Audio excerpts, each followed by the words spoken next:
ಶಶಿಕಲಾ ಪವಿತ್ರಾಳಿಗೆ ಅವಳ ಮದುವೆ ಬಹಳ ಮುಂದೂಡುವುದು ಬೇಡ ಎಂದು ಮತ್ತೊಮ್ಮೆ ನೆನಪಿಸಿದಳು. ಈ ವಯಸ್ಸಿನಲ್ಲಿ ಮದುವೆಯೇ? ಯಾಕೆ ಸುಮ್ಮನೆ ತಮಾಷೆ ಮಾಡ್ತೀಯಾ? ಜನ ಏನಂತಾರೆ ಅನ್ನೋದನ್ನು ಯೋಚಿಸು. ಶಶಿ ಇದಕ್ಕೆ ಮುಂಚೆಯೇ ಗೆಳತಿಯ ಬಳಿ ಈ ವಿಷಯವನ್ನು ಹಲವು ಬಾರಿ ಚರ್ಚಿಸಿದ್ದಳು. ಇಂದು ಮತ್ತೆ ಹೇಳಿದಳು. ನಿನ್ನ ಬಗ್ಗೆನೂ ಸ್ವಲ್ಪ ಯೋಚಿಸೆ ಹಸಿ ದಡ್ಡಿ. 45 ವರ್ಷ ಒಂಟಿಯಾಗಿ ಹೀಗೆ ಕಳೆದು ಬಿಟ್ಟಿದ್ದಿ.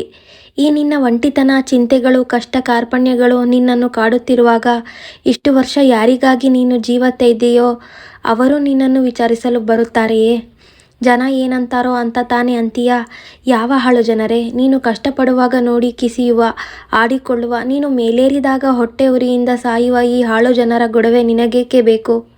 ಮದುವೆ ಆದರೂ ಆಗದೇ ಇದ್ದರೂ ಅವರ ಗಾಸಿಪ್ ಟಾಕಿಗೆ ನೀನೊಂದು ವಸ್ತು ಅಷ್ಟೆ. ಯಾಕೆ ಅಷ್ಟೊಂದು ಆವೇಶ ಪಡ್ತಿ? ಅನ್ಯಾಯವಾಗಿ ನಿನ್ನ BP ಜಾಸ್ತಿ ಆಯಿತು ನೋಡು. ಇಷ್ಟು ವರ್ಷಗಳೇ ಆಗಿ ಹೋಯ್ತು. ಏನಾಗಬೇಕೋ ಆಗಲಿ ಬಿಡು.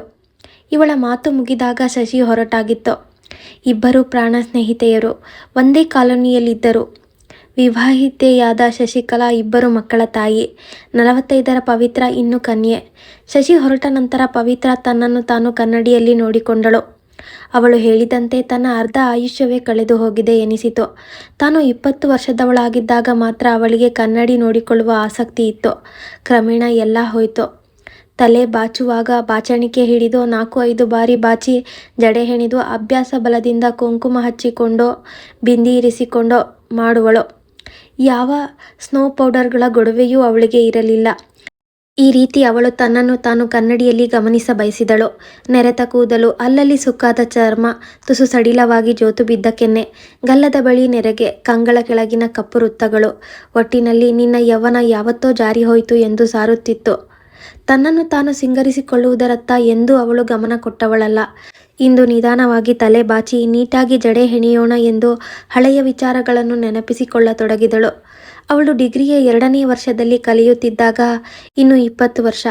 ಆಗ ರಸ್ತೆ ಅಪಘಾತದ ದುರಂತಕ್ಕೆ ಸಿಲುಕಿ ಅವರ ತಂದೆ ಆಕಸ್ಮಿಕವಾಗಿ ತೀರಿಕೊಂಡಿದ್ದರು. ಸ್ವಂತ ಮನೆ ಇರಲಿಲ್ಲ. ತಾಯಿಗೆ ನೌಕರಿಯೂ ಇಲ್ಲ.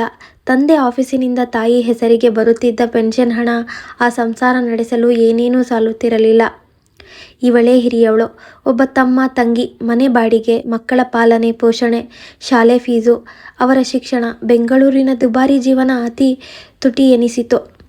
ತಂಗಿ ಇನ್ನು 10ನೇ ತರಗತಿ, ತಮ್ಮ 2ನೇ ತರಗತಿ. ಮನೆಯ ಗಂಭೀರ ಪರಿಸ್ಥಿತಿ ಅರಿತ ಪವಿತ್ರ ತನ್ನ ಕಲಿಕೆಯ ಆಧಾರದಿಂದ ಕೆಲಸ ಹುಡುಕತೊಡಗಿದಳು. ಹೇಗಾದರೂ ತಾಯಿಗೆ ನೆರವಾಗಬೇಕು, ಕುಟುಂಬ ಮುನ್ನಡೆಸಬೇಕೆಂಬುದು ಒಂದೇ ಅವಳ ಗುರಿ. ಕೆಲವು ದಿನಗಳ ನಂತರ ಅಂತೂ ಖಾಸಗಿ ಶಾಲೆ ಒಂದರಲ್ಲಿ ಅವಳು ಪ್ರೈಮರಿ ಸ್ಕೂಲ್ ಟೀಚರ್ ಆದಳು. ಈ ನೌಕರಿ ಸಿಕ್ಕಿದ್ದು ತನಗೆ ವರದಾನವೋ ಶಾಪವೋ ಎಂಬುದೇ ಅವಳಿಗೆ ಗೊತ್ತಾಗಲಿಲ್ಲ. 5,000ಕ್ಕೆ ಸಹಿ ಹಾಕಿ ಅವರು ಕೊಟ್ಟ 3,000 ತೆಪ್ಪಗೆ ತೆಗೆದುಕೊಳ್ಳುವುದೊಂದೇ ಮುಂದಿನ ದಾರಿಯಾಗಿತ್ತು. ಖಾಸಗಿ ಶಾಲೆಗಳ ದರ್ಬಾರೇ ಹಾಗೆ. ಬೇಡವೆಂದರೆ 2,000ದ ಗುಮಾಸ್ತೆ ಕೆಲಸಕ್ಕೆ ಹೋಗಬೇಕಿತ್ತು. ತಮ್ಮ ತಂಗಿಯರ ಜವಾಬ್ದಾರಿಯನ್ನು ಅವಳಿಗಂಟಿಸಿದ ಅಮ್ಮ ಹೊತ್ತು ಹೊತ್ತಿಗೆ ಅಡುಗೆ ಮಾಡಿ ಮನೆ ನಡೆಸಲು ಮುಂದಾದರು.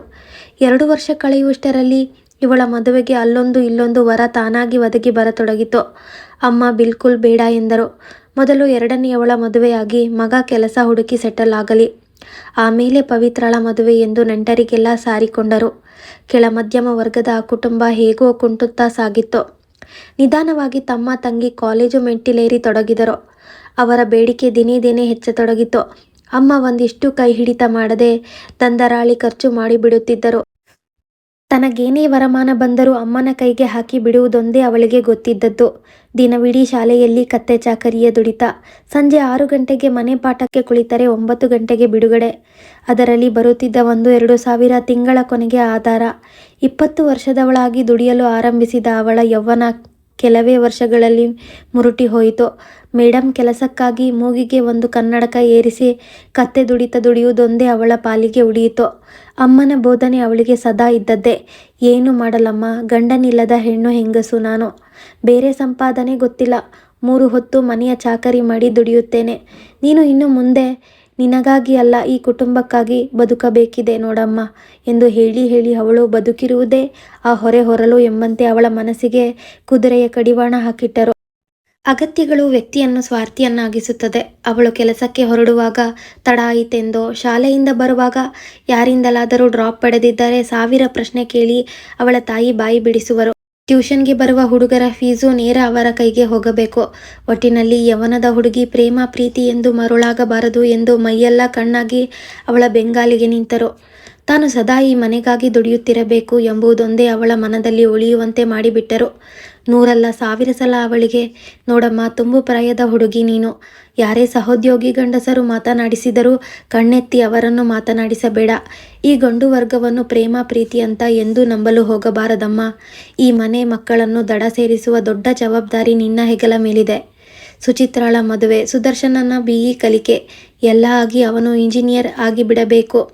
ಆಮೇಲೆ ದಿವೀನನ್ನಾದವರನನ್ನು ಆರಿಸಿ ನಾನೇ ಮುಂದೆ ನಿಂತು ನಿನ್ನ ಮದುವೆ ಮಾಡಿಸ್ತೀನಮ್ಮ. ನೋಡಮ್ಮ, ಬಿದ್ದು ಹೋಗೋ ಮರ ನಾನು. ಬದುಕಿರುವವರೆಗೂ ನೆರಳು ನೀಡುವ ಮರವಾಗಿ ನಿಮ್ಮೆಲ್ಲರನ್ನು ನೋಡ್ಕೋತೀನಿ. ನನ್ನ ಮಾತನ್ನು ಹಾಗೂ ಮೀರಿ ನೀನು ಯಾರನ್ನಾದರೂ ಲವ್ ಗಿವ್ ಮಾಡಿ ಮದುವೆ ಆಗಿ ಹೊರಟು ಹೋದರೆ ನಾನು ನನ್ನ ಮಕ್ಕಳು ತಕ್ಷಣ ನಿದ್ದರೆ ಮಾತ್ರೆ ನುಂಗಿ ಈ ಲೋಕದಿಂದಲೇ ದೂರ ಆಗಿ ಹೋಗ್ತೇವೆ. ನಮ್ಮನ್ನು ಹಾಲಲ್ಲಿ ಹಾಕ್ತೀಯೋ ನೀರಿಗೆ ಹಾಕ್ತೀಯೋ ನಿನಗೆ ಬಿಟ್ಟದ್ದು ಎಂದು ತಾಯಿ ಭರತ ವಾಕ್ಯ ನುಡಿಯುವರು. ಪವಿತ್ರ ತುಟಿಕ್ ಪಿಟಿಕ್ ಎನ್ನದೆ ಮೂಗಿಗೆ ಕವಡೆ ಕಟ್ಟಿಕೊಂಡು ದುಡಿದಳು. ಹಿಂದಿನ ರಾತ್ರಿ ಉಳಿದ ಪದಾರ್ಥ, ಅವಸರದ ಅವಲಕ್ಕಿ ಅವಳ ಬೆಳಗಿನ ನಿತ್ಯ ಉಪಹಾರ. ಮಧ್ಯಾಹ್ನಕ್ಕೆ ಒಂದು ಚಿತ್ರಾನ್ನ ಅಥವಾ ಮೊಸರನ್ನದ ಡಬ್ಬಿ ತೆಗೆದುಕೊಂಡು ಹೋಗಿಬಿಟ್ಟರೆ ಸಂಜೆ ಮನೆಗೆ ಬಂದ ಮೇಲೆ ಅಮ್ಮ ಕೊಡುವ ನೀರು ಕಾಫಿಯೇ ಅವಳಿಗೆ ಗತಿ. ರಾತ್ರಿ ಅನ್ನ ಸಾರು ತಿಂದು ಮಲಗಿದರೆ ಮಾರನೇ ದಿನ ಬೆಳಗ್ಗೆ ಬೇಗ ಎದ್ದು ಮಕ್ಕಳ ಹೋಮ್ವರ್ಕ್ ತಿದ್ದಬೇಕಿತ್ತು. ಸೀತಮ್ಮ ಮಗಳ ಕೈಲಿ ಮನೆಯ ಕೆಲಸ ಮಾಡಿಸುತ್ತಿರಲಿಲ್ಲ. ಅವಳಿಗೆ ಶಾಲೆಯ ಕೆಲಸ, ಟ್ಯೂಷನ್ ಕೆಲಸವೇ ಸರಿಯಾಗಿರುತ್ತದೆ. ಸಂಪಾದಿಸುವವಳು ಎಂದು ಸದಾ ಬಾಯಿ ಮಾತಿನ ಉಪಚಾರದಲ್ಲೇ ಮೇಲಕ್ಕೇರಿಸುವರು. ಕಾಯ ವಾಚ ಮನಸ ಆ ಮನೆಯ ಗಾಣದ ಎತ್ತಾದ ಅವಳು ತಮ್ಮ ತಂಗಿಯರನ್ನು ದಡ ಸೇರಿಸುವವರೆಗೂ ಎಂದೆಂದೂ ತಾನು ಮದುವೆ ಆಗುವುದಿಲ್ಲವೆಂದು ಅಮ್ಮನಿಗೆ ಮಾತು ಕೊಟ್ಟಳು. ಪವಿತ್ರ 30 ದಾಟುವ ಹೊತ್ತಿಗೆ ಅವಳ ತಂಗಿ ಸುಚಿತ್ರಾಳ ಮದುವೆ ಒಂದು ಸುಮಾರಾದ ವರನ ಜೊತೆ ನಡೆಯಿತು.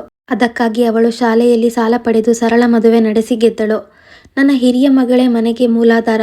ಅವಳು ಒಬ್ಬಳು ಗಟ್ಟಿಯಾಗಿ ನಿಲ್ಲದಿದ್ದರೆ ನಾವೆಲ್ಲ ಗಂಗಮ್ಮನ ಪಾಲೆ ಗತಿ ಎಂದು ಬಂದವರ ಮುಂದೆ ಅವಳನ್ನು ಹಾಡಿ ಹೊಗಳಿ ಸೀತಮ್ಮ ಸಂಸಾರದ ರಥ ಮುನ್ನಡೆಸುವರು.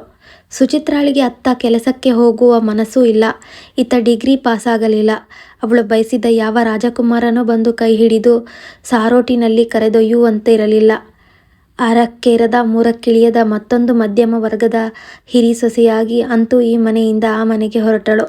ಅಧಿಕ ಕನಸು ಕಾಣಬಾರದು, ಅಷ್ಟೆಲ್ಲ ಖರ್ಚು ಮಾಡಲು ತಮಗೆ ಶಕ್ತಿ ಇಲ್ಲ ಎಂದು ಅವಳು ತಂಗಿಗೆ 1000 ಸಲ ಹೇಳಬೇಕಾಯಿತು. 1000 ಅಸಮಾಧಾನಗಳೊಂದಿಗೆ ಸುಚಿತ್ರ ದಿನೇಶನನ್ನು ಮದುವೆಯಾಗಿ ಹೊರಟಳು. ಆ ಮನೆಗೆ ದೊಡ್ಡ ಮೊತ್ತದ ವರದಕ್ಷಿಣೆ ಕೊಡಲಾಗದಿದ್ದರೂ ವರೋಪಚಾರ, ಮದುವೆಯ ಇನ್ನಿತರ ಖರ್ಚುಗಳಿಗೆ ಹೊಂದಿಸುವಷ್ಟರಲ್ಲಿ ಪವಿತ್ರ ಹೈರಾಣಾಗಿದ್ದಳು. ತನ್ನ PF ಶಾಲಾ ಫಂಡಿನಿಂದ ಸಾಲ ಪಡೆದು 4 ವರ್ಷ ಅದನ್ನು ತೀರಿಸಿದಳು. ಅದಾದ ಮೇಲೂ ಪವಿತ್ರಾಳಿಗೆ ಅಲ್ಲೊಂದು ಇಲ್ಲೊಂದು ವರ ಒದಗಿ ಬರುತ್ತಿತ್ತು. ಮಗನ ಶಿಕ್ಷಣ ಮುಗಿಯುವವರೆಗೂ ಬೇರೇನೂ ಯೋಚನೆಯೇ ಇಲ್ಲ ಎಂದು ಕಡ್ಡಿ ಮುರಿದಂತೆ ಸೀತಮ್ಮ ಬಂದವರನ್ನು ಸಾಗ ಹಾಕುತ್ತಿದ್ದರು.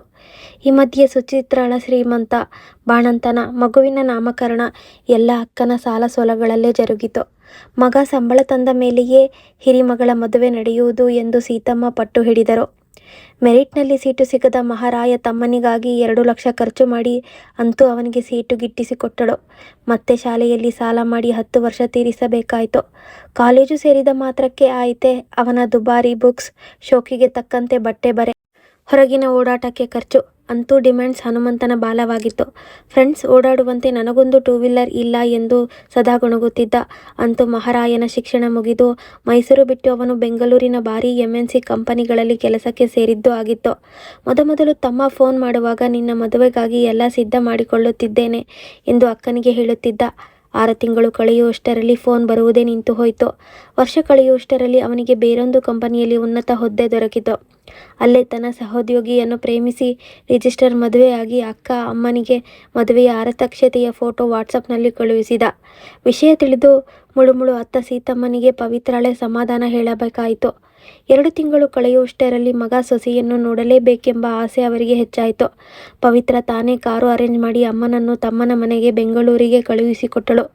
ಮಗಳ ಚಿಂತೆ ಮರೆತು ತಿಂಗಳಾದರೂ ಮಗನ ಮನೆಯಲ್ಲಿ ವೈಭವವಾಗಿ ಇದ್ದು ಬರುವೆ ಎಂದು ಹೊರಟರು. ಮಹಾತಾಯಿ ಸೊಸೆ ಅನಿಸಿದವಳು ವಾರ ಇರಿಸಿಕೊಳ್ಳದೆ ಓಡಿಸಿದಳು. ಹಿರಿಮಗಳ ಚಿಂತೆ ಹೇಗಾದರೂ ಇರಲಿ, ಮಗ ತಮ್ಮನ್ನು ಕೈಬಿಟ್ಟನಲ್ಲ ಎಂಬ ಚಿಂತೆಯಲ್ಲಿ ಸೀತಮ್ಮ ಹಾಸಿಗೆ ಹಿಡಿದರು. ಈಗ ಪವಿತ್ರ ತಾಯಿಯ ಆರೈಕೆ, ಶಾಲೆ, ಪಾಠ ಎಂದು ಚಕ್ರಾಕಾರವಾಗಿ ದುಡಿಯಲಾರಂಭಿಸಿದಳು. ಮುಂದೆ ಇದೇ ನೆಪವಾಗಿ ಹಾಸಿಗೆ ಹಿಡಿದ ಅವರನ್ನು ಆಸ್ಪತ್ರೆಗೆ ಸೇರಿಸಿ 15 ದಿನ ಮತ್ತೆ ಅಲೆದಾಡಿದಳು. ಆಫೀಸ್ ಕೆಲಸವಾಗಿ ಅಮೆರಿಕಕ್ಕೆ ಹೊರಟಿದ್ದ ಮಗ ಮಹಾರಾಯ ಬಂದು ನೋಡಲು ಆಗಲೇ ಇಲ್ಲ. ಅಷ್ಟರಲ್ಲೇ ತಾಯಿ ಇಹಲೋಕ ತ್ಯಜಿಸಿದ್ದರು. ಭಾವನನ್ನು ಮುಂದಿರಿಸಿಕೊಂಡು ತಾಯಿಯ ಕರ್ಮಾಂತರ ಮಾಡಿ ಮುಗಿಸಿದ ಪವಿತ್ರ ಇದೀಗ ಅಕ್ಷರಶಃ ಒಂಟಿಯಾಗಿದ್ದಳು. ಹೆಂಡತಿಯನ್ನು ತವರಿಗೆ ಹೆರಿಗೆಗೆ ಕಳುಹಿಸಿದ್ದ ತಮ್ಮ ಅಂತೂ ಬೆಳಿಗ್ಗೆ ಬಂದು ಅಕ್ಕನನ್ನು ನೋಡಿಕೊಂಡು ಮಧ್ಯಾಹ್ನ ಊಟ ಮುಗಿಸಿ ಕೈ ತೊಳೆದುಕೊಂಡು ಮತ್ತೆ ಬೆಂಗಳೂರಿಗೆ ಹೊರಟೇ ಹೋದ. ತಂಗಿ ಅವಳ ಸಂಸಾರದಲ್ಲಿ ತಲ್ಲೀನಳು. ತಮ್ಮ ತನ್ನ ಸಂಸಾರ ಬೆಂಗಳೂರಿನಲ್ಲಿ ಎಂದು ಬ್ಯುಸಿ. ಈ ವಯಸ್ಸಾದ ಅಕ್ಕ ಈಗ ಯಾರಿಗೆ ಬೇಕು? ಇದೀಗ 40+ ಆಗಿದ್ದ ಪವಿತ್ರ ತಾನಾಯ್ತು, ತನ್ನ ಯಾಂತ್ರಿಕ ಜೀವನವಾಯ್ತು ಎಂದು ಹಾಗೆ ಇದ್ದು ಬಿಟ್ಟಳು. ಅವಳ ಮರಳುಗಾಡಿನ ಜೀವನದಲ್ಲಿ ಸ್ನೇಹದ ಆಸರೆ ನೀಡುತ್ತಾ ತಂಪೆರೆಯುವವಳು ಎಂದರೆ ಗೆಳತಿ ಶಶಿಕಲಾ ಒಬ್ಬಳೇ. ಅವಳ ಎಲ್ಲ ಕಷ್ಟಗಳಿಗೂ ಓಗೊಡುತ್ತಾ ನಿನಗಾಗಿ ನಾನಿರುವೆ ಎಂದು ಜೊತೆಗೂಡಿದ್ದಳು. ಈಗ ಅಕ್ಕ ಯಾವುದೇ ಜವಾಬ್ದಾರಿ ಇಲ್ಲದೆ ಬಹಳಷ್ಟು ಸಂಪಾದಿಸಿ ನೆಮ್ಮದಿಯಾಗಿದ್ದಾಳೆ ಎಂದು ತಮ್ಮ ತಂಗಿ ಬೇಕಾದಾಗ 50-60 ಸಾವಿರ ಎಂದು ಸಾಲ ಪಡೆದು ಹಿಂತಿರುಗಿಸಲು ಮಾತ್ರ ಖಂಡಿತ ಮರೆಯುವರು. ಇರುವವಳು ಒಬ್ಬಳೇ ತಾನೇ, ಯಾರಿಗೆ ಮಾಡಬೇಕು? ತಮ್ಮ ಮಕ್ಕಳಿಗೆ ಮಾಡಲಿ ಬಿಡು ಎಂಬುದೇ ಅವನ ಧೋರಣೆ. ಅವರ ಫೋನ್ ಬಂತೆಂದರೆ ಇವಳಿಗೆ ಏನೋ ಡಿಮ್ಯಾಂಡ್ ಮಾಡಲಿಕ್ಕೆ ಎಂಬಂತೆ ಆಗಿ ಹೋಗಿತ್ತು. ಶಶಿ ಆಗಾಗ ನೆನಪಿಸಿಕೊಂಡು ಹೇಳುವಳು, ಸರಿ, ನೀನೆಲ್ಲ ಜವಾಬ್ದಾರಿ ಕಳೆಯಿತು, ಇನ್ನಾದರೂ ಮದುವೆಯಾಗಿ ಬಿಡು. ಪವಿತ್ರಳ ನಗುವೆಯ ಉತ್ತರ, ಈ ವಯಸ್ಸಿನಲ್ಲಿ ಇನ್ನೆಂಥ ಮದುವೆ? 45ರ ನನ್ನನ್ನು ಕಟ್ಟಿಕೊಳ್ಳಲು ಯಾರು ಮುಂದೆ ಬರಬೇಕು? ಜನ ಏನಂತಾರೋ ಏನೋ. ತಮ್ಮ ತಂಗಿ ಮಕ್ಕಳ ಸಮೇತ ನಗುವುದಿಲ್ಲವೇ ಎನ್ನುವಳು. ಸಾಕು ನಿನ್ನ ಭಾಷಣ, ಇನ್ನಾದರೂ ಬದುಕುವ ದಾರಿ ನೋಡು. ನಿನ್ನ ಬಗ್ಗೆ ಯಾರಿಗಿದೆ ಅಕ್ಕರೆ? ಅಕ್ಕ ಅಂದರೆ ಒಂದು ATM ಯಂತ್ರ. ಕೇಳಿದಾಗಲೆಲ್ಲ ತೆಪ್ಪಗೆ ಹಣ ಕೊಡುತ್ತಿರಬೇಕು ಅಷ್ಟೇ. ಈಗಲಾದರೂ ಅವರಿಬ್ಬರಿಗೆ ಈ ಅಕ್ಕನ ಮದುವೆ ಮಾಡಿಸೋಣ ಅನ್ನೋ ಜವಾಬ್ದಾರಿ ಇಲ್ಲವೇ? ಅಥವಾ ಅವರ ಮಕ್ಕಳ ಜವಾಬ್ದಾರಿಯೋ ನಿನ್ನ ತಲೆಗೆ ಕಟ್ಟಿದ್ದಾರೋ? ಶಶಿಗಂತೂ ಕೆಂಡಾಮಂಡಲ ಸಿಟ್ಟು. ಏನೇ ಆಗಲಿ ಪವಿತ್ರ ಹೊಸ ಜೀವನ ಶುರು ಮಾಡಲೇಬೇಕೆಂದೇ ಶಶಿ ಒತ್ತಾಯಿಸುವಳು. ಪವಿತ್ರ ಹ್ಞೂ ಹ್ಞೂ ಹ್ಞೂ ಏನೂ ಹೇಳದೆ ಸುಮ್ಮನಾಗುವಳು. ಇದನ್ನೆಲ್ಲ ಯೋಚಿಸುತ್ತಾ ಪವಿತ್ರ ಕನ್ನಡಿಯಲ್ಲಿ ಮತ್ತೆ ಮತ್ತೆ ಮುಖ ನೋಡಿಕೊಂಡಳು. ಜವಾಬ್ದಾರಿಯ ಹೆಸರಲ್ಲಿ ತನಗೆ ತಾಯಿ, ತಮ್ಮ, ತಂಗಿ ಮೋಸ ಅಲ್ಲದೆ ಮತ್ತೇನು ಮಾಡಿದರೋ? ಆದರೆ ಈ ಕುರಿತು ಅವಳು ಯಾರಿಗೆ ತಾನೇ ದೂರಿಯಾಳು? ತನಗೆ ಅಂತ ಒಂದು ಸಂಪಾದನೆ ಇದ್ದುದರಿಂದ ಅಂದಿನಿಂದ ಇಂದಿನವರೆಗೂ ಅದೇ ಶೀಟ್ ಮನೆಯಲ್ಲಿ ವಠಾರದಲ್ಲಿ ಹೇಗೋ ಕಾಲ ಕಳೆದಳು. ಬಹಳ ಬೇಸರವೆನಿಸಿ ಅಂದು ಸಂಜೆ ದೇವಾಲಯಕ್ಕೆ ಹೊರಟಳು. ಹೇಳಿದಂತೆ ಶಶಿ ಒಂದು ವೈವಾಹಿಕ ಕೇಂದ್ರದಿಂದ ಶೇಖರ್ನ ವಿವರ ಪಡೆದು ಬಂದಳು. ಆತನ ಫೋಟೋ ಪವಿತ್ರಳಿಗೆ ತೋರಿಸಿದಳು. 50ರ ವಿದುರ, ಇಬ್ಬರು ಅವಳಿ ಮಕ್ಕಳ ತಂದೆ. ಶಶಿ ನೋಡಲು ತಾನೇ ಪತಿಯ ಜೊತೆ ಆತನ ಮನೆಗೆ ಹೋಗಿ ಎಲ್ಲ ವಿಚಾರಿಸಿಕೊಂಡು ಬಂದಳು. ವಯಸ್ಸಾದ ತಾಯಿ ಜೊತೆ ಮಕ್ಕಳ ಜವಾಬ್ದಾರಿ ಆತನಿಗಿತ್ತು. ತಾಯಿಯ ಒತ್ತಾಸೆ ಮಕ್ಕಳ ಸಲುವಾಗಿ ಅಂತೂ ಮಡಿದ 10 ವರ್ಷಗಳ ನಂತರ ಶೇಖರ್ ಮದುವೆಗೆ ಒಪ್ಪಿದ್ದ. 8 ವರ್ಷಗಳ ಆ ಅವಳಿ ಮಕ್ಕಳು ಬಲು ಮುದ್ದಾಗಿದ್ದವು. ಪವಿತ್ರಳ ನೆಂಟಳಂತೆಯೇ ಶಶಿ ತಾನೇ ಅವರೊಂದಿಗೆ ಮದುವೆಯ ಎಲ್ಲ ಮಾತುಕತೆ ಆಡಿದಳು. ಪವಿತ್ರಳ ಫೋಟೋ ನೋಡಿ ವಿವರ ತಿಳಿದು ಅವಳು ಒಪ್ಪಿದರೆ ತಾನು ಮದುವೆಗೆ ಸಿದ್ಧನೆಂದ ಶೇಖರ್. ಉತ್ತಮ ನೌಕರಿ, ಮೈಸೂರಿನಲ್ಲಿ ಸ್ವಂತ ಮನೆ, ಓಡಾಡಲು ಕಾರು ಎಲ್ಲವೂ ಇತ್ತು. ಆ ಮನೆಗೊಬ್ಬ ಹಣತೆ ಹಚ್ಚಿ ಮಕ್ಕಳನ್ನು ಪ್ರೀತಿಸುವ ಸೊಸೆ ಬೇಕಿತ್ತು ಅಷ್ಟೇ. ಶಶಿ ಬಂದು ವಿವರ ತಿಳಿಸಿದಾಗ ಪವಿತ್ರ ಮೊದಲು ಬೇಡವೆಂದೇ ಹೇಳಿದಳು. ಮಾರನೇ ದಿನ ಶಶಿ ಅವಳ ಪತಿ ಬಹಳ ಒತ್ತಾಯಿಸಿ ಪವಿತ್ರಳಿಗೂ ಒಂದು ಬಾಳು ಬೇಕು ಎಂದು ತಿಳಿ ಹೇಳಿದರು. ತನ್ನ ಜೀವನವನ್ನು ಮತ್ತೆ ಮತ್ತೆ ವಿಶ್ಲೇಷಿಸಿಕೊಂಡ ಪವಿತ್ರ ಶೇಖರ್ನೊಡನೆ ಏಕಾಂತದಲ್ಲಿ ಮಾತನಾಡಬೇಕೆಂದು ಹೇಳಿದಳು. ಶಶಿ ತಾನೇ ಶೇಖರ್ನನ್ನು ಆಹ್ವಾನಿಸಿ ಪವಿತ್ರಳನ್ನು ಪರಿಚಯಿಸಿ ಇಬ್ಬರಿಗೂ ಸಜ್ಜಿ ಬಜ್ಜಿ ಕಾಫಿ ತಂದಿರಿಸಿ ಏಕಾಂತದಲ್ಲಿ ಮಾತನಾಡಲು ಅನುವು ಮಾಡಿಕೊಟ್ಟು ಹೊರಟಳು. ಪವಿತ್ರಳ ಸಾತ್ವಿಕ ಅಲಂಕಾರ, ಅವಳ ಬದುಕಿನ ಹೋರಾಟ ಅರಿತಿದ್ದ ಶೇಖರ್ ತನ್ನ ಕತೆ ಮತ್ತೆ ಹೇಳಿಕೊಂಡ. ತನ್ನ ಮಕ್ಕಳ ಸಲುವಾಗೇ ಮದುವೆ ಆಗುತ್ತಿದ್ದೇನೆಂದು ಒತ್ತಿ ಹೇಳಿದ. ತನಗೆ ಈಗಾಗಲೇ ಮೆನೋಪಾಸ್ ಆಗಿರುವುದರಿಂದ ತಾನು ಲೈಂಗಿಕ ಜೀವನಕ್ಕೆ ಒತ್ತು ಕೊಡಲಾರೆ ಎಂದು ನೇರವಾಗಿಯೇ ಪವಿತ್ರ ಹೇಳಿದಳು. ತನಗೆ ಮಾನಸಿಕ ಬೆಂಬಲ ನೀಡುವ ಸಂಗಾತಿ ಮಾತ್ರವೇ ಬೇಕೆಂದು ನುಡಿದ ಶೇಖರ್ ಅವಳನ್ನು ಸರಳವಾಗಿ ಮದುವೆಯಾಗಲು ಒಪ್ಪಿದ. ಮುಂದೆ ಮಕ್ಕಳನ್ನು ಪರಿಚಯಿಸಿ ಅಮ್ಮನಿಗೂ ತೋರಿಸಿದ. ಪವಿತ್ರ ಅವನ ತಾಯಿಯ ಅಸಹಾಯಕತೆ ಅರಿತು ಅವರ ಮನೆಗೆ ಬೆಳಕಾಗಲು ಒಪ್ಪಿಗೆ ನೀಡಿದಳು. ಅಕ್ಕನ ಮದುವೆ ಸುದ್ದಿ ತಿಳಿದ ತಮ್ಮ ತಂಗಿ ಹೌಹಾರಿದರು. ಈ ವಯಸ್ಸಿನಲ್ಲಿ ಎಂಥ ಮದುವೆ? ಆಸರೆ ಬೇಕಿದ್ದರೆ ತಮ್ಮ ಮಕ್ಕಳನ್ನು ದತ್ತು ತೆಗೆದುಕೊಳ್ಳಬೇಕೆಂದು ದಬಾಯಿಸಿದರು. ತನಗೆ ಈಗ ಬೇಕಿರುವುದು ಆಸರೆಯಲ್ಲ, ಜೀವನ ಮುನ್ನಡೆಸಲು ಸಂಗಾತಿ ಎಂದು ಅವಳು ಒತ್ತಿ ನುಡಿದಳು. ಬದುಕಿನ ಹೋರಾಟದಲ್ಲಿ ಸೋತು ಸೊಪ್ಪಾಗಿದ್ದ ಪವಿತ್ರ ಮುಂದೆ ಬಾಳಿ ಬದುಕಲು ನಿರ್ಧರಿಸಿದ್ದಳು. ನಾನೂ ಬಾಳಬೇಕು ಎಂಬ ಅವಳ ಆಸೆಯ ಮುಂದೆ ಅವರು ತಲೆ ಬಾಗಿದರು. ಪವಿತ್ರಾಳ ಜೀವನದಲ್ಲಿ ತಮ್ಮ, ತಂಗಿ ಹಾಗೂ ತಾಯಿಯ ಪಾತ್ರದ ಬಗ್ಗೆ ನಿಮ್ಮ ಅನಿಸಿಕೆಗಳು ಏನೇ ಇದ್ರೂ ಕಮೆಂಟ್ನಲ್ಲಿ ತಿಳಿಸಿ. ಹಾಗೆ ಪವಿತ್ರಾಳ ಜೀವನ ಮುಂದೆಯಾದರೂ ಸುಖಮಯವಾಗಿರಲಿ ಎಂದು ಆಶಿಸೋಣ. ಕತೆ ನಿಮಗೆ ಇಷ್ಟವಾಗಿದ್ದರೆ ದಯವಿಟ್ಟು ಲೈಕ್ ಮಾಡಿ. ಸಬ್ಸ್ಕ್ರೈಬ್ ಮಾಡ್ಕೊಳ್ದೆ ಕತೆನ ಕೇಳ್ತಿದ್ರೆ ಸಬ್ಸ್ಕ್ರೈಬ್ ಮಾಡ್ಕೊಳ್ಳಿ. ಹಾಗೆ ಕತೆಯನ್ನು ಪೂರ್ತಿ ಕೇಳಿದ್ದಕ್ಕಾಗಿ ಧನ್ಯವಾದಗಳು.